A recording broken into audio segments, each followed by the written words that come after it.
Hello, everyone. Welcome to Bees in a Pod. I'm your host, Mo, And I'm co-host Mash. and we're here with some very special guests. Do you guys want to introduce yourselves and what you do?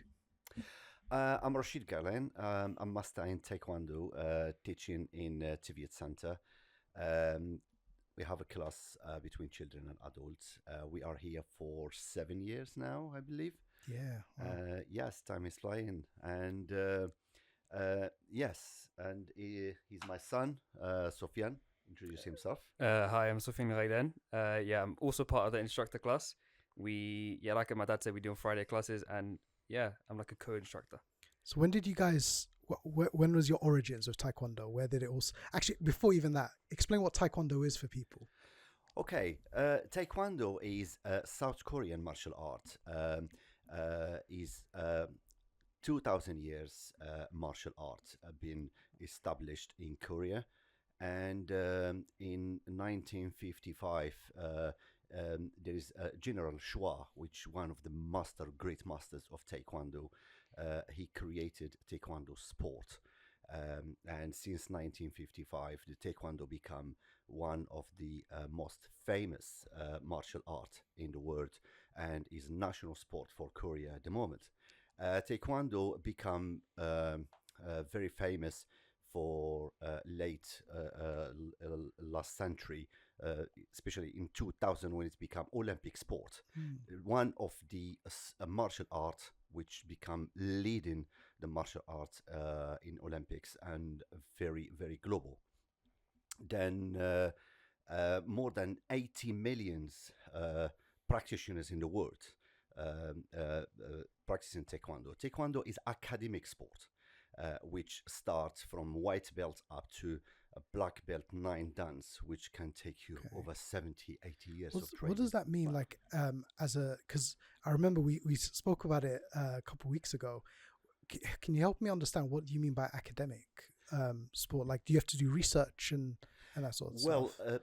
What I mean with academics is when you start from white belt, you have to pass the exams to go to yellow tags and to yellow belt, then to green tag to green belt, then to blue tag to blue belt, then to red tag to red belt, then to black tag to black belt first dan, black belt second dan, then to black belt 9 dans. So between the belt and the belt, there is certain knowledge and courses and training and techniques that you must learn, included pomse, included self-defense, included kickings, punchings, and the knowledge as well of that grade before you can go. Then you must be tested by experts and be ready, qualified to move one step up. Wow. I remember when I used to do Taekwondo when I was a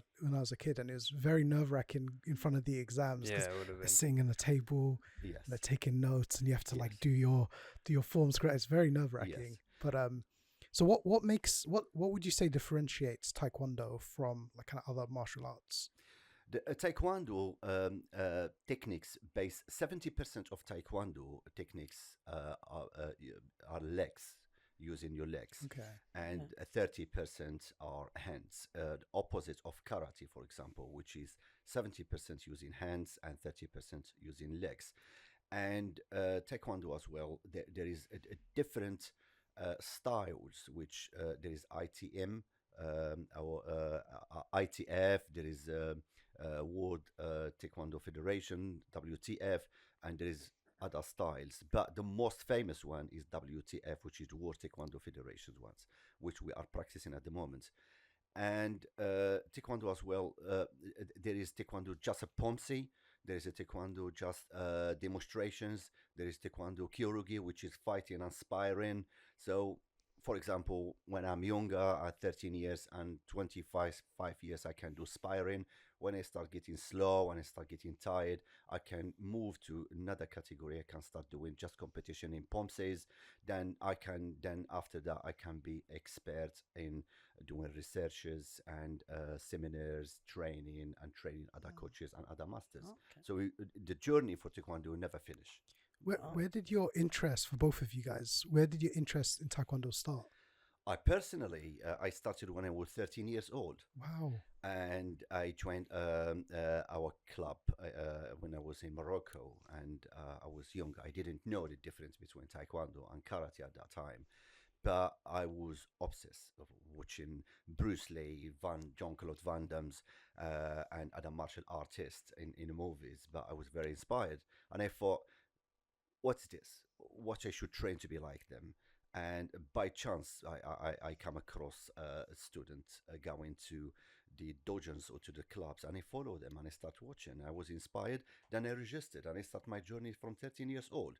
And I achieved black belt when I was 19 years old in Morocco. But when I came to UK, I compared or I evaluated my level comparing to what I learned or what I, according to my knowledge at that time, I thought, no, those academies in England quite advanced, so I should start from scratch. Then I start from white belt. So my master said to me, why should you start from white belt? I said, no, I should believe myself. I should feel confidence if I'm wearing black belt. A black belt is not just a belt. It's a technique, it's a knowledge, it's a skills, and is you have to believe yourself before anything else. My son, he started when he was 5, and he can talk 5 about years himself. old. 5 years old. Yes. Wow. 5. Yeah, now I think of it, it's 14 years ago now. What, did they make outfits in that size for 5-year-olds? Surprisingly so, yeah. I mean, when you always get your first uniform, it always gets a bit too baggy for you. So you got almost like you gotta grow into you gotta it. go into it. I remember because in our uniforms it goes by 10 centimeter increments. So if, for example, I'm like 123 centimeter, my mom will be like, get 130, and you get the uniform, and it's all over your arms. You got to roll them up, stitch them up. But I feel like ever since 5 is like, if from then it was very different because I had a different perspective on Taekwondo that I do have now. Of course, naturally, as I've grown up and I've understood Taekwondo a lot more since I was a kid. Of course, it seems a lot more of maybe just punch and kick someone and get that's my job done. Day's over. Bob's your uncle. But from now, since I've grown up, ever since for example, when you go for your black belt exam, you have to write an essay of why you should become a black belt. Oh, wow. Yeah. So, like, it makes you reflect on why you're doing Taekwondo as a whole, and it puts it into perspective because a lot of people when they start Taekwondo, they get to a black belt, and not in just Taekwondo, a lot of martial arts, they'll get to the black belt first down, they'll stop, they'll quit. But there's a fraction of people that go on to get in second dan, third dan, fourth dan, fifth dan, and that only shortens as the path only narrows the further you go along. And naturally I think naturally now I want to say I would get to ninth dan because this has been my life basically. And as I've gone through Taekwondo, it's changed the way I look at life entirely. Do you remember what you wrote in your essay? Honestly, sometimes I look back on it and it's horrible. Cause I look back in it and I'm thinking, I was waffling, and then I have a different perspective of what I have now. Because that the difference between 5 years is massive. Of course. Of course. Even 3 years. When I was 16, I got my black belt, and I'm 19 now, and I'm looking back at it and I'm thinking, wow, I was deluded. Oh, this is not what Taekwondo was. Because then you're the principles that you have when you're first becoming a black belt. It's like what they say is when you become a first dan black belt, it's like you've restarted Taekwondo. It's like you've started again. It's like you're a new beginner. Yeah. It's like you're a new white belt. And then as you go through it, because the black belt journey is a lot longer than the color belt journey, because as you go up through the dans, the increments between how long you can do the exams only gets bigger. So for example, if I'm going from first dan to second dan, I have to wait 1 year. Second dan to third dan, 2 years. Third dan to fourth dan, 3 years. Fourth dan to fifth dan, 5 years. And you have to research and learn and build. And in that time, you have to research about it and then write a whole nother essay. And the amount you write only increases. So what? Can I ask? Sorry, go ahead. Nash. I'm just wondering how come it becomes more like theory based, more knowledge based. Why do you have to get into it a lot deeper rather than the more technical side of things, like the actual fighting side of things? What changes when you get to that black belt level and you're going through those stages? So when you become a black belt level, Taekwondo become lifestyle, not just a sport. You learn a lot as you start implementing the tenets of Taekwondo, which are 5 tenets, which is integrity, perseverance, indomitable spirit, self-control, and respect. So when you have those tenets in your life and you implement them, that help you how to manage your life different way, different style. For example, the main things you learn in Taekwondo is perseverance. How perseverance will help you in your lifestyle. Looking for jobs, for example, you will never give up. Even if you go for interviews 100 times, you always have the power, like you just start from scratch again. You will never feel, I have enough, I will not do it again. If you fall or if you fail in your life, you will stand up and start from scratch again. You will have that energy, integrity, respect, self-control. Not anyone can push your buttons in the street. Not anyone can push your button at work. You're always controlling yourself. You're always behaving with respect and with a courtesy. Courtesy is one of the Taekwondo tenets as well. So those tenets helps you and become your lifestyle. When more knowledge you know about Taekwondo as well, you start understanding the deep philosophy behind the Taekwondo as sport. Taekwondo is not just sport, as I said, it's a philosophy of life. And to implement that and in your real life is help you a lot to build up strong personality and to integrate with any society and to have that strength and that respect for yourself and for the others. That is one of the benefits of Taekwondo. Oh, amazing. And it's like as you go further up, it's not you become more of a role model. And during that time, the reason why it increments so highly is because not only do you, if you were to look at it from the physical perspective, you not only have to revise the previous exam work that you've done from, for example, black belt to your white belt. As you go up, you got to go from your second dan to your white belt, your third dan to your white belt. You have to revise all of it. But then I think psychologically it plays a big part as well, because you have to understand that it's like a rabbit hole.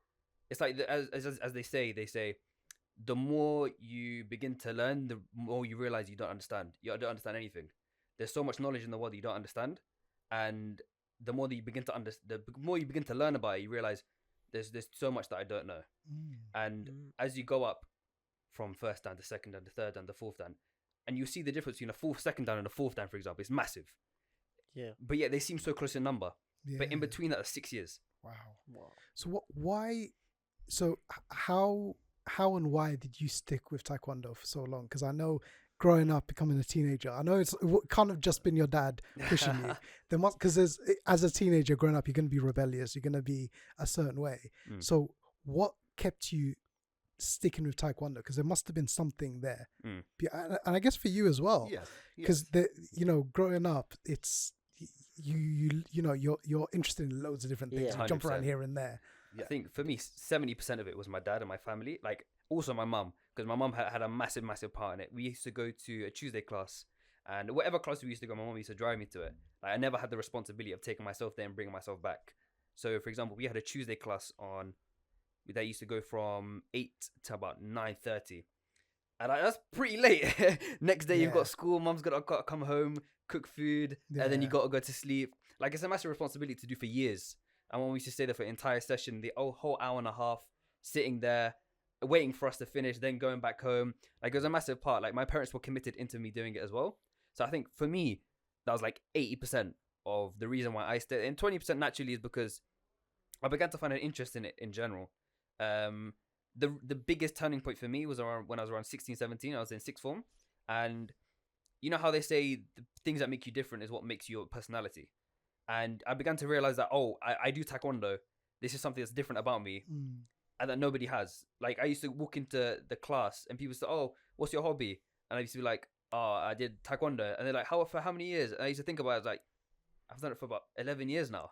I used to clock. I was like, wow, it's a pretty long time. It's a good icebreaker. Yeah. And I was like, wow. It is good story which I witnessed in my life.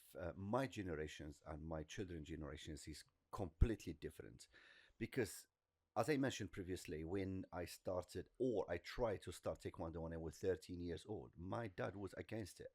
Really? And he was really against it. In Morocco, he used to tell me, "What are you doing?" I said, "I'm going for training." "What are you doing for training?" "I'm doing this, I'm doing that, I'm kicking." And he came up with a conclusion that this sport is not compatible for me and I should stop it immediately, because only gangsters who learn this stop. Wow. And you're doing it to start beating people at school or beating your siblings, etc. And I start doing behind my dad for nearly 3 or 4 years, because he was angry with me. That picture stick in my head, and I try to change it to the positive way when I have my own children. Yeah. So when I have a children, and I believe that I should pass them the opposite way from what I learned and from what I experienced. And I was following them step by step until they achieve black belts, and now they become expert in that field, and they're going well on that.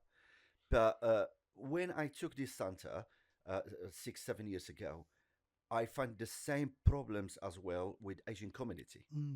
And they bring their children here and they just lift them. They don't encourage them. They don't support them to follow up this sport, and they don't mentoring or advising them, etc. They just see it as I exercise. think it's big for them. Like when it looks from the outside perspective, you just see it as aggressive, like an aggressive sport. Exactly. They don't like how you guys learn the philosophy behind it. Like it's deep rooted in you. Yes. You know that it's so Yes. much more than I'm punching someone, I'm kicking. Yeah, 100%. It's so. But for parents like who aren't like witnessing this journey, Yeah. for them literally.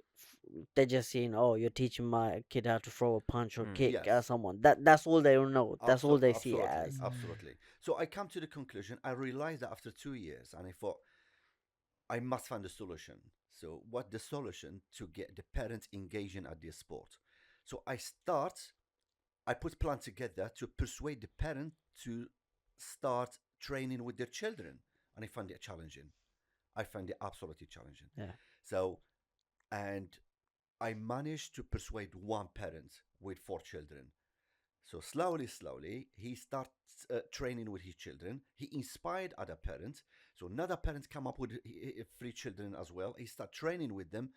Now I have about 5 parents with their Wow. children. They are training with their children, holding pad with their children, engaging with their children, inspiring with That's their children. amazing. So I thought, I'm glad to see that I come to this result.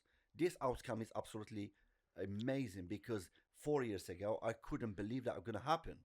Yeah. So now the children involved in the club. So if you come to our class, you will see the parents and the children sparring together. That's amazing. Amazing. Never It's been. amazing. It's Never- a domino effect, isn't it? You just need that one person to exactly. start it off, and then that's it. Exactly. Everyone else gets interested. Like, oh, you know what? Maybe there is so much more to this than just punching and kicking. Like, let's get into it. Let's Absolutely. learn Yes. from the masters. You can there's so much imagine more. that, like you said, the domino effect even within a community, because now you've got families that are kind of building stronger bonds together, and strong families that are around other stronger families obviously make a stronger community. 100%. Absolutely. And it's so inspiring to hear that. Yes, and again, the relationship you can build with your children when you do something common together have absolutely great outcomes. Because me and my children, when they start training together and we start sparring together, sharing something together, discussing something common together at home, that make us that melt that border between the parent or the class or the traditional definition of the parent or relationship between the parents and the children, become like friends. Yeah. Me, my daughter, my son, my younger son become like friends. We have something common. We have something to discuss together. We have some goals together to achieve. So, and make a life easier, and make discussions easier, and make the lifestyle very smooth between us. And I will advise all the parents to have something common with the children. On that note, I'm curious now between you. Like, you've started this journey now with your children. Sufyan, like, do you have a personal agenda to kind of like be better than your dad? And you know, because this is like, this is in any sport. I always think, you know what, as a parent, I would actually love for my child to get better than me. And then as the Yeah, child, you're 100%. thinking, yeah, you know what, I want to be better than my dad. Absolutely. And yeah, I just want to know how I that kind of think works. every year we have this discussion because as we go through the blackboard, you know how I said before, the numbers are so close together, Yeah. and it's gonna be super weird. In our next exam, well, my dad's gonna be passing for his 6th Dan, and I'll be passing for my 5th Dan. Maybe we'll be doing the exam at the same time. Oh Wow. wow. So he'll be doing his exam for a higher grade than me, still 6 years apart. Yeah. Yeah. But Yeah. I'll be doing an exam for a lower belt, but we'll be doing it in the same place. Wow. So it'll be Yeah. really weird Yeah. because Yeah. my dad has gone from teaching me, and it's like we're standing side by side now. That's Yeah. amazing. Yeah. That's Yeah.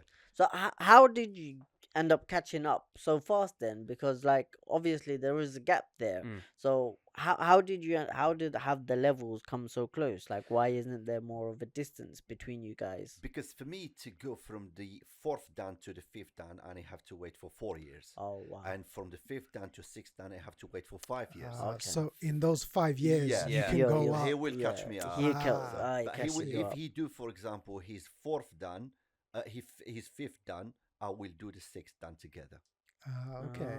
Yeah. Oh, that's great Shoot. timing. Yes. Yeah, exactly. Yes. Yeah. It's like Wow. this year, my sister who's going for her 2nd Dan and my dad who's going for his 5th Dan are doing the exam at the same time. Wow. I see. So how have you? Because you were speaking about how it's helping the families there. So I want to hear more about kind of how it's helped your relationship and the relationship with your siblings, with your parents, with all of your children. Like what kind of specific ways could you share? For example, when I mentioned that as part of the Taekwondo tenet is integrity, perseverance, self-control, indomitable spirit, and respect, etc. We are sharing these goals. Those goals or those tenets become part of our lifestyle. So that make life easier and make something common, that integrity between the parent and the children, and vice versa. That respect, that self-control. You will not see when you come to a house somebody shouting. You will not see somebody speaking loud. You don't see that argument or that aggressive behavior. You don't see it. You don't see it at home. You don't see disrespect. You see normal arguments about subject, Yeah. etc. But within respect and within self-control. That help a lot. And it's not even in house, even at work, with friends, in the streets, everywhere else. So when you look at Sofian's behavior outside, you will not see him angry. You will not see him fighting. You will not see him, for example, hanging around with bad people or with drugs or whatever. So he built up that border, and he have that lifestyle which preventing him from getting to that zone which is forbidden. That's amazing. Yeah. So And he's probably thinking in the back of his head, even if anyone tries to square up to him, he's going, you don't know who I am, but I'm gonna leave it at this. So, he's got that. So I would love for you to share with everyone about your sessions here at the Teviot Centre and kind of some of the stories, and because I remember you told me about one really inspirational story about the teacher, and I'd love for you to kind of share that with the audience, and also tell us a lot more about your classes and what people can expect. And well, the teacher, I one day I had a gentleman. He came to register and with his children, and he is English teacher in foundation, Santa Foundation girls. And next day he doesn't want to train, and I said, why? He said to me, oh, some of my students are here. I cannot train in front of them. And I thought, why? He said to me, oh, I'm not feeling comfortable. And I found it very weird to see a teacher he look at his children as a barrier to allow him to train as normal, etc. That was a challenge. So the next time I persuaded him. I did not force him. The third time, I give him a little bit of advice and some information and guidance. The fourth time, he came and he joined us, and it became permanent. That was the first one I challenged here. Now, I have two mothers. They both teachers. One, I think she's English teacher. Second one, she's a history teacher.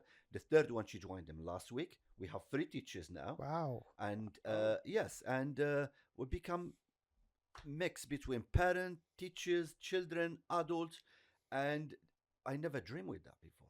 And before I used to have just normal classes, nothing special.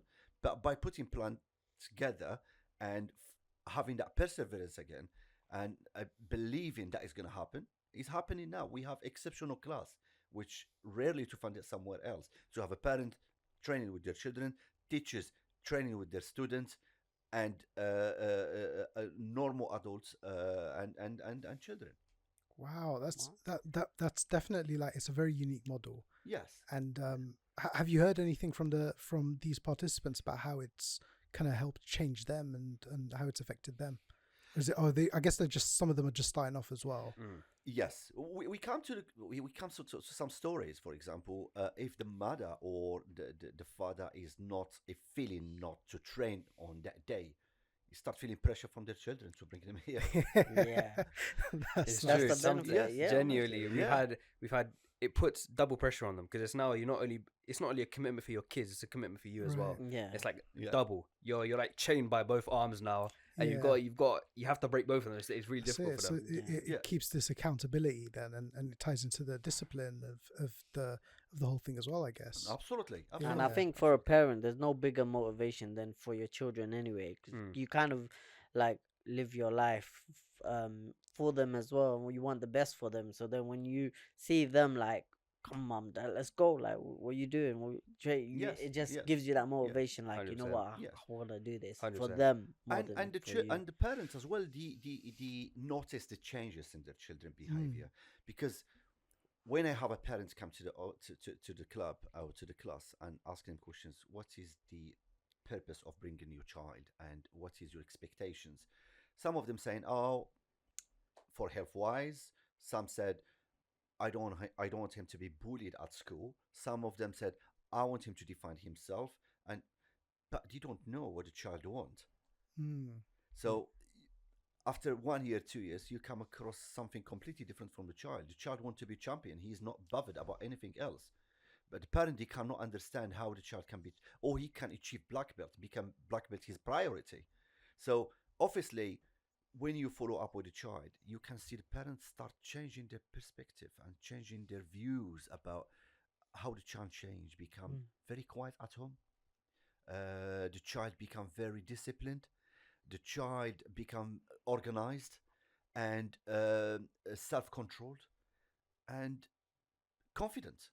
And this is exactly what we would like to gain from the Taekwondo class. Yeah, and it's it's stuff that young people need, especially kind of in the kind of climate they're in right now, where it's so easy to kind of get lost through endless scrolling on social media, to be influenced by this and that, to be kind of taken away from, because really their heads are either just school or like distracting themselves from that. Yeah. And I think this is like the young people need this, because it will help build that, because at LIC we try and instill some of that, but obviously through different means. And also some of the stuff like we've referred some of our young people to come to join you at Taekwondo, and I think Salma, your daughter, is teaching some of our young women in the next couple months, because it is something we recognize as like, it's so important, because you need all of these little pieces to help you become kind of a well-adjusted human being, right? And try and counteract some of these issues that come about from like, you would know this, and like and I'm curious to see how you're able to kind of juggle the pressures of school, because I know it just gets worse and worse and worse over the years, and the pressure just keeps rising, expectations keep rising, and to balance that with your personal and personal development, professional development, it's a challenge. How have you found that? Like juggling all of that? I think my hardest moment was during my A-level exams. I think that's when it got really, really difficult because naturally so, these are some of the biggest exams of my life and it's going into uni. And the thing is, right, is there's a certain level of juggling you have to do that, okay, if you take this week off, you have to come next week. If you take that week off, you have to come this week. There is no, I stop entirely. You still have to keep coming. If you don't, you begin to lose it. That's the problem. And if you take, and it's also, it's a really big outlet. When you go to Taekwondo and you're hitting a pad, it helps a lot more than you think because all that stress that's pent up over the week of exams, and you think the only thing on your mind is, have I failed? Have I passed? Have I got into uni? And the best part is, or the worst part is, I should say, is that the worst section for me in my A-levels wasn't the actual exams itself. It was the waiting period in between the end of my exams and August, the results day. Yeah. So, and in between that, of course, you take like maybe a couple of weeks of holiday and it's still on your mind. You'd have to take Taekwondo and it's still on your mind. And it just became like a massive outlet for me because it's always just pent up. You're always overthinking about it. And I remember the day before the exam, because the results day's on a Thursday, the week before training, I'm stressed out of my mind. And usually I don't really show stress on my face. And when my mom sees me stressed, she's like, something's up, something's wrong here. So then when I went to Taekwondo, I felt a lot better after it. And yeah, it's a good outlet for it. It's a stress reliever. And it's like having a million stress balls and just squishing them at once. That's what Taekwondo is like amazing. for me. Yeah. I definitely, if any young people are listening, please come down to, when do you guys do your sessions again? If you could remind us. We do sessions every Fridays between 7 and 8:30. 7 and 8:30. Young people listening, make sure you turn up. Get involved. It's important for your development. Rachid, I wanted to ask you, at what point did this turn from become like a career for you? Like when at one point did it become a job for you? When you were like, I want to start teaching, I want to start bringing this to other people, and it's not just kind of for you. Well, in the beginning, I thought teaching Taekwondo is straightforward and easy. And the way I learned it when I was back home in Morocco, and teaching is one of the easiest things to do. But when I reach my black belt and get second dan, third dan, I start doing my research and I would like to do professional instructor. That I find it more complicated than I expected. And you have to go through the coaching courses, and you have to go for safeguarding courses, and you have to go for psychology courses. I have to go for anatomy courses, and you have to go for other courses, first aid, etc., to build up that package of professional instructor. That helps if you would like to take your class to a different level or to take your student to a different level. Teaching is not only technical. First, you have to teach and build up stamina and the physical elements of the students. Second is a technical ones.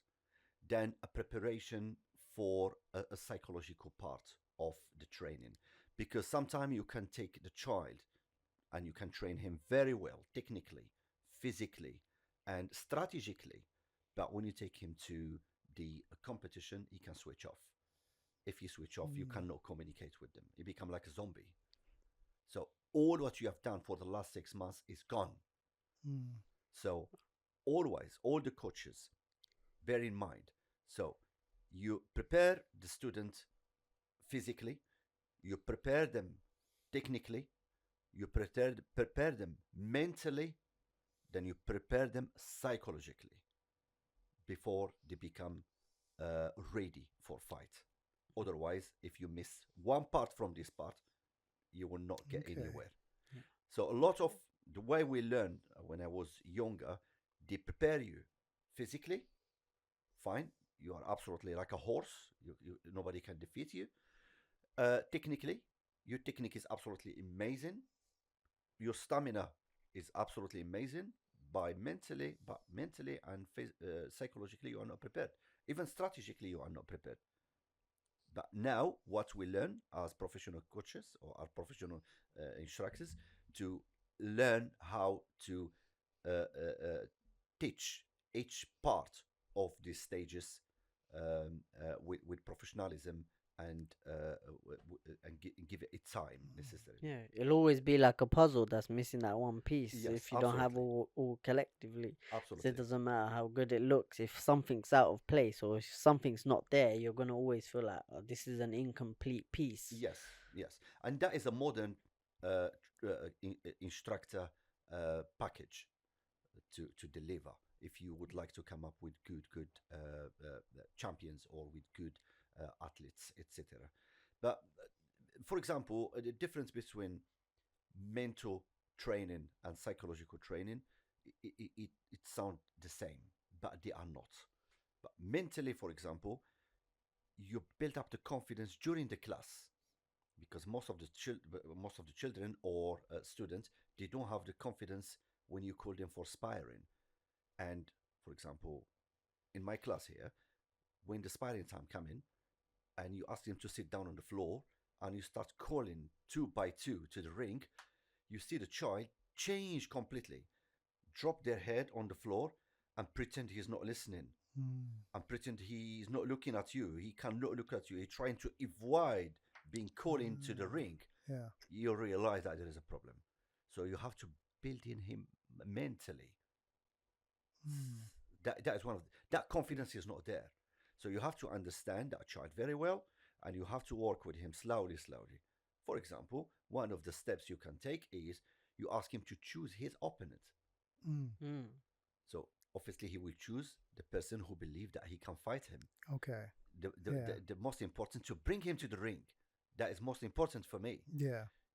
Then when he starts feeling comfortable, then you can build up plans together.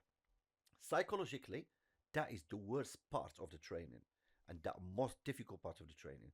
You can prepare the student physically, technically, strategically, mentally, but when you take him next day to the ring, he switch off suddenly. Then you have some signals. For example, when he comes to the ring, if there is a lot of crowds, a lot of people, he can see a lot of champions. He heard about them just in TV. Some of them they are world champions, some of them they are Olympic champions, etc. It's so when you look at them, and he, especially if you see somebody being knocked out in front of him, Yeah. so he keep asking, "What is the toilet? What time I'm starting?" He keep asking so many questions. Yeah. So you can see, and he's fidgeting. He's not stable, and he's looking four corners all the time, and you can see his breathing. He's become fast. That is the time you know he's going to switch off. You have to take immediate action. Take him out of the ring. Take him out somewhere else. Make him busy. Try to keep him busy thinking about something else. Take him from the atmosphere completely. Otherwise, he will switch off. That is one of the signs. Wow. So yeah, it's like the best way I can describe it. It's like it's a wall that keeps rebuilding itself, and if you're not there to knock it down consistently, it'll just keep going. It'll keep going. Yeah. It's like if they take 6 months off, they'll think that wall will rebuild, and in their head they're thinking, "Oh, I've taken 6 months off. I'm not ready for sparring. I'm out of shape. I'm unfit. I'm gonna get smoked, basically." Yeah. And you have to go there and start knocking it down all over again. And then when it's competition time, that wall just starts rebuilding itself even faster. And you've got to be there consistently to keep knocking it down. Like we had a competition about almost a year ago now, in around June, near springtime, summertime. And we took some of the students and we took them to compete. And it really made us realize that some of the kids, we have a really small kid, he was like super confident. And we got him into the ring. He was super confident as well. He's like, okay, he's confident in himself. And then we see some of the kids that are confident in class, but not confident in the competitions. Because they're so used to sparring the people that they know. Yeah. And they're so used to being around that class, that kind of atmosphere. And then once you're in the competition state, you're seeing people around you. You have no clue who they are. You're seeing like a 6'5" guy. And you're like, am I sparring him? And it's happened to me once. We, me and my dad, I got invited to basically try out for the GB national team for Taekwondo. Oh. And me and my dad went up to Manchester, the national Taekwondo headquarters. And I'm looking around me and I'm thinking, wow, there's like a ton of people here. And I had to almost take a break, listen to myself And as an instructor, I understand how the kids are feeling now. Yeah. And I'm thinking, damn, that's a 6'5" guy over there, long legs. Am I gonna spar him? And then the worst part is it's before the actual fight itself. Because once you get in, you can kind of figure out his flaws. You can kind of figure out where he's weak. But before that, he just seems like a titan. Yeah. You can't beat him. But then once you get into the ring, you're like, okay, he's flat on his feet. He's slow. He can't kick properly. And it kind of readjusts your mind. It reassures yourself. And especially since in the sparring day, they'd look at your sparring and there'd be a panel of judges just waiting there, just taking notes. Oh, what you did right, what you did wrong.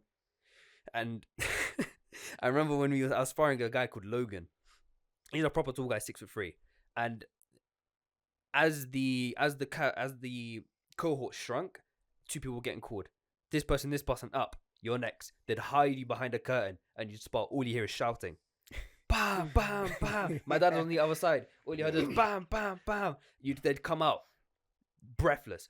You know, he didn't allow me to come with him. That is the problem. Wow. And I tried to get myself inside. So the security stopped me. Said, But do they allow it? Like when you're sparring, do they allow anyone behind the curtain? Or it's just the the judges and the referee. Because This isn't the normal standard for Taekwondo competitions, though. This is just for this the is trials. higher level. This is national. Yeah. Yeah. And because if he's been accepted at that time, he will be as a part of the British National Taekwondo Club, national team. And I tried to get in. All what I can see, the ambulance crew in there, waiting for something to happen. Yeah. And I was really, really under stress because I was worried he may be knocked out. And I start thinking, if they take him to the hospital here in Manchester, I'm not familiar with Manchester's hospital. I have to stay overnight here. I don't know exactly what's going to happen. But I was just listening if he's still key up or not, if he's still screaming or not. Yeah. If he's screaming, he's still alive. You know? And whenever he screamed, I relieve. Whenever he screamed, I relieve. Until he came out. When he came out, he was crowning. So I was on the floor. Because usually typically it would be like a 2-minute round in a normal competition, but because they're still taking notes, they want to understand your persona as a character, your persona in sparring. Right. The rounds can go for longer. Right. So they push you really, really hard. So a lot of the time, what kept happening was me and this the guy called Logan, we kept clinching a lot because we were both really, really tired. And all you'd hear is boom, da da, boom, da, and it's like, wow, it's really, because for some reason it's really weird. You get more tired in the competitions than you would in sparring usually. It's like the adrenaline just saps the energy out of you. Yeah. It's like you throw one kick in class, you're like, I'm fine. You throw one kick in a competition, it's like half your energy's gone. Yeah. It's like conserving it is really, really difficult. And it's something that a lot of the students, they haven't had to experience yet. So they think they're in class and we do normal cardio and they think, okay, I'm quite fit. I've got a good amount of stamina. And then they go into the competition, they're like, the first round's back and they come back breathless and like, what the hell happened? I think one time there was a kid that I was, me and my dad got split. So my dad was coaching one kid, I was coaching the other kid. And the other kid that I was coaching came back from the first round, like red in his face. I looked like he was about to throw up. And I was like, what the hell did you do out there? Yeah. It's like us during the marathon time. Remember, we were training. Yeah. And like when we started getting into it, it was difficult at first. Then like we started training in the parks and stuff. Yeah. We were like, man, this is fine. Then come the marathon day, man, you do a minute or two. I'm like, oh my. We were doing 10K regularly. Yeah. Like outside normally, nothing. it was fine. It was fine. It was difficult, but it was fine. But then on the actual 10K. We got to 5K and we're like, oh god. And I think it's the same with like competitions or professional. But even boxing, like you watch boxers and you see like they always have to hug each other. Exactly. In the ring. So we're gonna be coming to your Taekwondo class on Friday to do a vlog. But we did one with the MMA sessions here as well. Yeah. And do you remember how quick we were sparring? And oh my god, 1 minute of that, and like it just takes it out of you. I remember like mentally, because I'm thinking like when we even just done a practice spar with each other, I took it like in a professional, like my mentality changed. Like I want to beat this guy. And I think that's also drained. Like that takes a lot out of you when you start thinking that it's professional. I guess now. that makes sense with like one of the 10s being an indomitable spirit, right? because it makes sense because you need that if you're Of course, if you're of in course. that situation. Yes, absolutely. It can be so Yeah, easy to absolutely. just feel like it will just take, like you said, with that, it's the psychological element, just 1 second of doubt, Yeah. and then that's it. The fear can reduce your capacity to fight by 80%.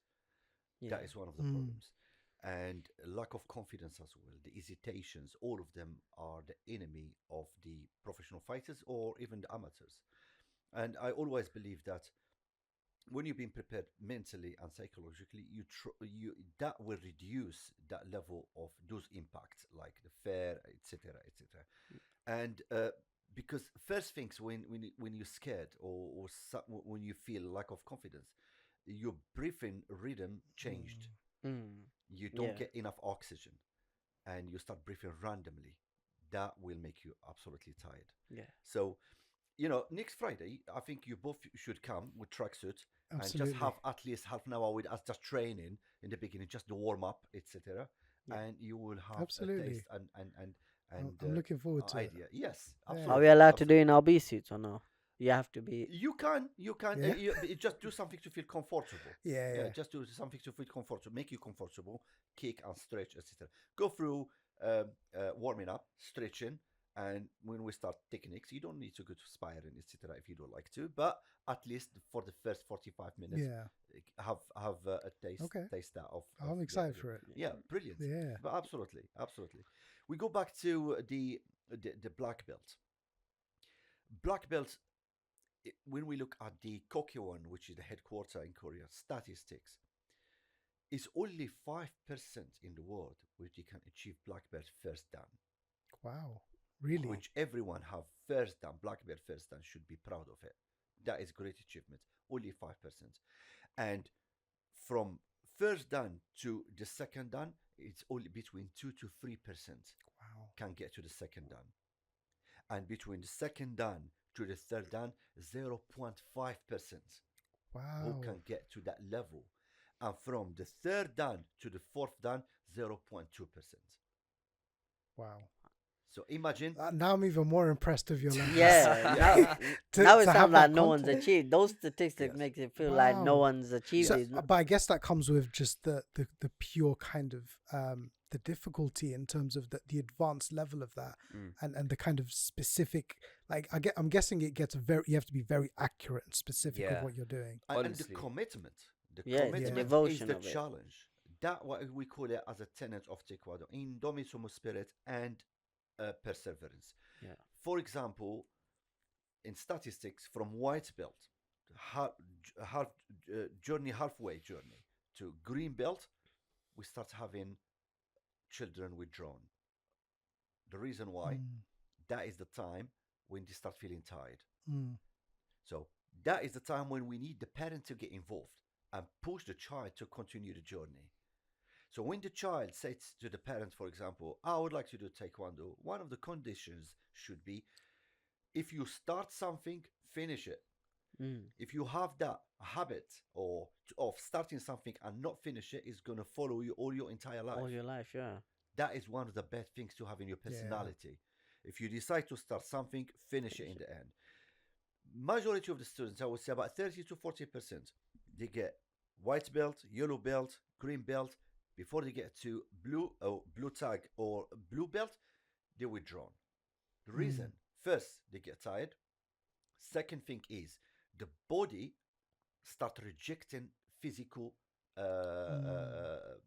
activities. Yeah. And it starts finding themselves excuses. Yeah. I have homework. I'm preparing for GCSEs. I have something to do.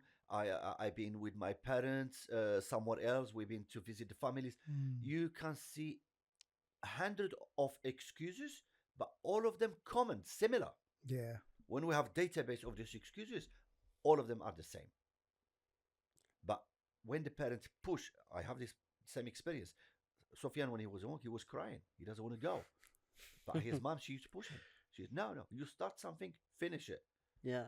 It's what employers even do nowadays. Like one thing I've learned, when employers choose candidates, And for sometimes when they look at their educational experience and the universities, they're not even interested in what you done or what subject you chose. They're more interested in the devotion and commitment that you put in to complete it, like the 3-4 years that you took to, for example, master the subject and then like do your exams and complete it. They're more interested in that level of commitment rather than, oh, you done history and you applied for this job, why have you done that? It's literally just to see that what kind of person you are. Okay, you started this journey, have you managed to finish it? So I think it's the same thing. It is very important as well. This is something to highlight, is when you put on your CV, when you apply for jobs, and the employer look at your CV and read that you are first dan, second dan, or third dan taekwondo, that give them impression you are disciplined.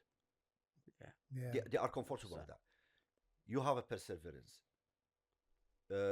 you self-control, and you have a goals to achieve, and you are a person of not just ordinary child or ordinary teenager or ordinary adult. You have something special on you.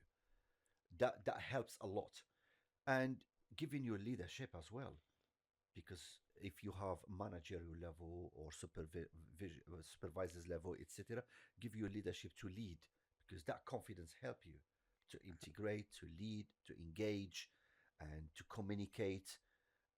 You see teenager, but he looks like adult with experience because of that martial art background. It's amazing. Let's wrap it up there. I think we've gone 50 minutes. That was a really interesting conversation, and I've learned a lot. I don't know about you, Mash. No, I didn't realize that there were, and I hope that the people listening also. I'm hoping that they feel a sense of inspiration to kind of go out there and join. And definitely Fridays at the Teviot Centre. Friday 7 to 8:30 p.m.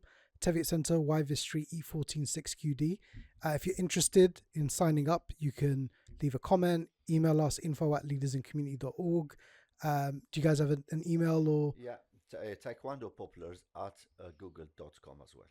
Yeah, and or drop a comment on Instagram, or DM just us, pop in, or just come in. by. Yeah, come into the centre. We're not far. Or actually, it depends on where you are, I guess. We're not far. Or call us 0207 987 5764. But yeah, no, thank you guys so much for your time. It's been a fascinating conversation. It's been a pleasure. It's been a pleasure. As well. Thank you, Mohammed, as well. Thank you too. And thanks. All right. Thank you very much. We'll see you later. I've been your host, Mo. I've been your co-host, Mash. You've been listening to Bees in a Pod. Thank you.